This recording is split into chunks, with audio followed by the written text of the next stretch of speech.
Malaria parasite की life cycle इस video के अंदर हम बहुत इंटरेस्टेड और आसान तरीके से समझेंगे, जो कंसेप्ट आपको लाइफ लॉन्ग रिटेन रहेगा।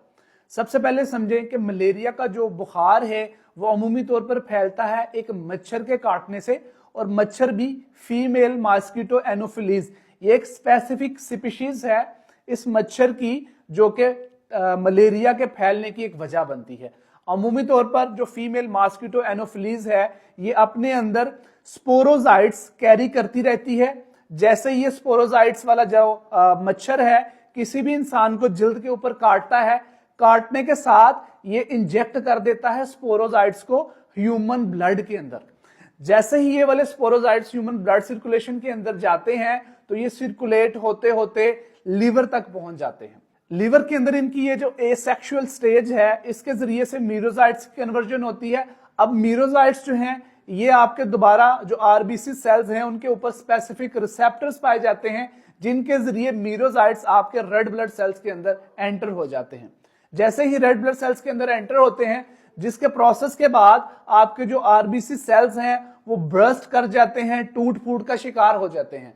अब ये टूट फूट के शिकार के बाद इंफ्लेमेटरी रिएक्शन शुरू होता है और साइटोकाइंस की एक पूरी सीरीज रिलीज हो जाती है, जिसके नतीजे में आपको सारे सिम्टम्स आते हैं, जैसा कि फीवर होना शुरू हो जाएगा और आरबीसीज के टूटने की वजह से आपको यूरिन के अंदर भी आरबीसीज आना शुरू हो जाएंगे, यानी हीमोचूरिया होगा। अब जैसे ही आपके आरबीसीज की डिस्ट्रक्शन शुरू हो जाती है, आपके ये जो मीरोजाइट्स एसेक्सुअल स्टेज से फिर दोबारा सेक्सुअल स्टेज के अंदर कन्वर्ट होते हैं। ब्लड स्ट्रीम के अंदर जब ये सर्कुलेट करते रहते हैं एक ऐसे फर्द के अंदर जिसको पहले ही मलेरिया पैरासाइट का इन्फेक्शन हो चुका, अभी इस टाइम एक्टिव स्टेज में है, तो दोबारा जब भी ये वाला मच्छर कि उसी इंसान को आके काटेगा तो ये उसकी ब्लड स्ट्रीम से मीरोजाइट को अपने अंदर खींच लेगा। मीनवेल जब भी वो अपनी फीडिंग पर्पस के लिए किसी भी इंसान को, ऐसे इंसान को काटेगा जिसके अंदर एक्टिव स्टेज के अंदर या फिर कैरियर स्टेज के अंदर मलेरिया पैरासाइट के ये मीरोजाइट्स पाए जा रहे हैं, वो अपने अंदर उनको सक करेगा और वो फिर अपने अंदर मीरोजाइट की प्रोसेस को दोबारा से प्रोसीड करेगा और मीरोजाइट्स को अपने ही अंदर स्पोरोजाइट्स के अंदर कन्वर्ट कर देगा। Now these sporozoites are ready to transmit the infection of malaria parasite to another individual again.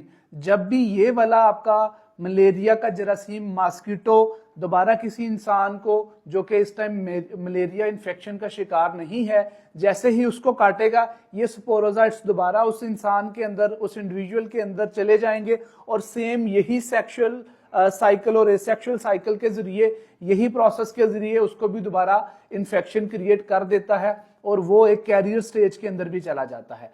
तो अमूमी तौर पर हम इसकी डायग्नोसिस के लिए एक तो बड़ी स्पेसिफिक क्लिनिकल क्लू हमें मिलता है जो मलेरिया पैरासाइट का फीवर है। अमूमी तौर पर क्वाटिडियन या फिर टर्शियन टाइप फीवर जो है ये स्पेसिफिसिटी हमें मिलती है मलेरिया पैरासाइट के अंदर, और टिपिकली शिवरिंग बहुत ज्यादा देखी जाती है। इसके साथ ही साथ जो है पेशेंट अमूमी तौर पर हमें हीमाचूरिया की कंप्लेन भी कर देता है।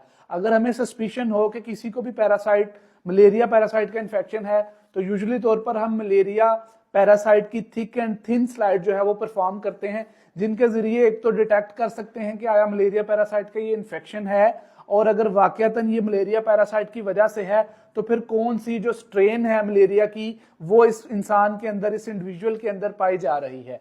जैसे ही इस चीज की तशखीस मुमकिन हो जाए तो फिर हम एंटी मलेरियल ड्रग्स जो हैं वो स्टार्ट करवा देते हैं। लेकिन याद रहे बाजुकात एक या दो मलेरिया पैरासाइट स्लाइड के ऊपर अमूमी तौर पर ये डिटेक्ट नहीं होती। सो यूजुअली फिर हमें multiple times, multiple slides on different times जो है मलेरिया पैरासाइट की स्लाइड्स परफॉर्म करनी पड़ती हैं अगर हमें स्ट्रॉन्ग क्लिनिकल सस्पिशन है मलेरिया के बुखार की। So then we get a need कि हम इसको मल्टीपल टाइम्स जो है परफॉर्म करें, स्लाइड्स के ऊपर एग्जामिन करें। इन केस अगर एक दो एग्जामिनेशन पे, एक दो एनालिसिस पे हमें मलेरिया पैरासाइट का जरासीम डिटेक्ट नहीं हो पा रहा, तो आप लोग उम्मीद है इस वीडियो को मुकम्मल तौर पर समझ चुके होंगे। होप कि आप लोग इसको पसंद करेंगे और आने वाले वक्त में आप हमें बहुत ज़्यादा सपोर्ट करेंगे। So wish you very best of luck. इस तरह के मजीद मेडिकल केसेस, इंटरेस्टेड केसेस को समझने के लिए मेडिकल एथिक्स, मेडिकल पैथोफिजियोलॉजीज और बहुत सारे इस तरह की चीज़ें हम अपने चैनल पे लेके आ रहे हैं। आप लोग इस तरह के मज़ीद इंटरेस्टिंग चीज़ों को समझने के लिए जुड़े रहें हमारे साथ और ज़िंदगी जिए सेहत के साथ। बहुत शुक्रिया।